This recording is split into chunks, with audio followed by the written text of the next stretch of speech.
మన ముకుంద జ్యువెలరీలో republic sale flat 10% on VA అన్ని జ్యువెలర్స్ మీద నూతన బ్రాంచెస్ జూబ్లీ హిల్స్ మరియు వైజాగ్ లో అతి త్వరలో ప్రారంభం.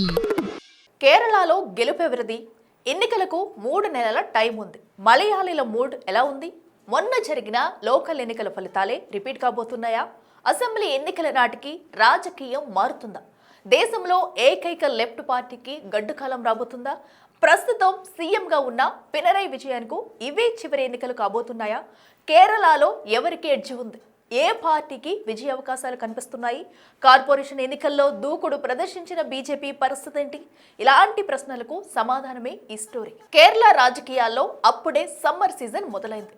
అన్ని పార్టీల్లో ఉక్కపోత మొదలైంది. కాంగ్రెస్ నేతల కొట్లాట ఉంటే కమ్యూనిస్టుల్లో విజయన్ను చూసి ఈసారి ఓట్లు పడతాయా అని సందేహాలు మొదలయ్యాయి.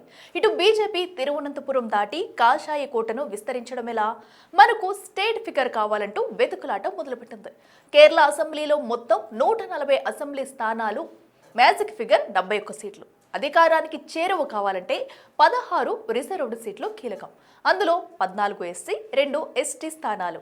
ఈ సామాజిక ఓటర్లను ఆకర్షించుకోగలిగితే సగం సగం గెలుపు ఖాయం. అయితే గడిచిన దశాబ్ద కాలంగా అంటే 2016 నుంచి LDF అధికారంలో ఉంది.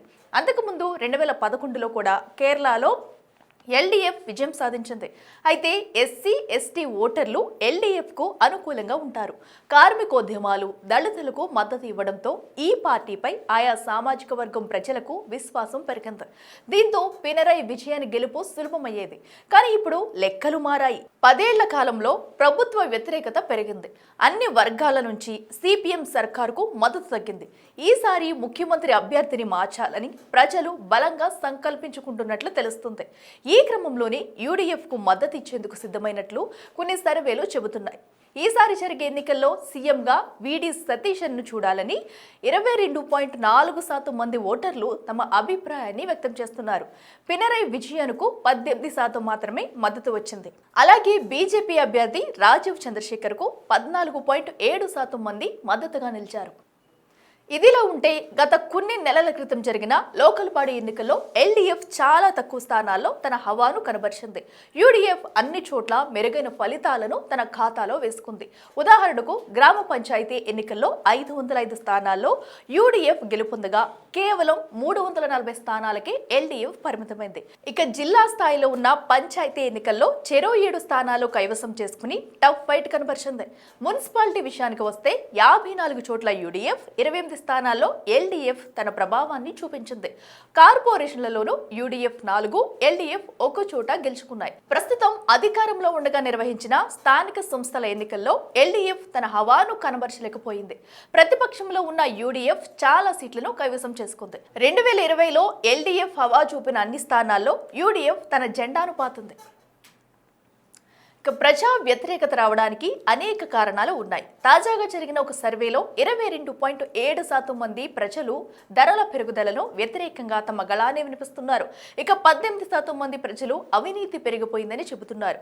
ఇంకా 11% మంది ఆల్కహాల్ విచ్చలవిడిగా అందుబాటులోకి వచ్చిందని, డ్రగ్స్ పై నియంత్రణ లేదని విమర్శిస్తున్నారు. అంతేకాకుండా అభివృద్ధి లేదని 5% మంది చెబుతున్నారు. ఇలా అన్ని కలిపి LDFకు వ్యతిరేకతను తెచ్చిపెట్టింది. అంతేకాకుండా పినరై విజయన్ ముఖ్యమంత్రి అభ్యర్థిగా చూసేందుకు చాలా మంది ఇష్టపడటం లేదు. గత ఎన్నికల్లోనే అతని వయసు దృష్ట్యా కొంత వ్యతిరేకత మొదలైంది. ఇకపోతే 10 ఏళ్ల కాలంలో LDF పాలన ఎలా ఉందని సర్వే నిర్వహించగా 23% మంది చాలా బాగుందని తమ అభిప్రాయాన్ని చెప్పారు. బాగాలేదని 20% మంది, అస్సలు బాగోలేదని 31% మంది తెలిపారు. అంటే 50% పైగా ప్రజలు ప్రస్తుత పాలనా తీరుపై అసంతృప్తితో ఉన్నారు. ప్రభుత్వాన్ని మార్చేందుకు సిద్ధంగా ఉన్నట్లు తెలుస్తుంది. ఇలా అన్ని అంశాలు పరిశీలించిన తర్వాత ఈసారి జరిగే అసెంబ్లీ ఎన్నికల్లో కాంగ్రెస్ కూటమిగా ఉన్న UDFకు ఎడ్జ్ ఉంటుందని చెబుతున్నారు పరిశీలకులు. ఈసారి జరిగే అసెంబ్లీ ఎన్నికలు ఎవరికి అధికారాన్ని కట్టబెడుతుందో తెలియాలంటే మరికొన్ని రోజులు వేచి చూడాలి.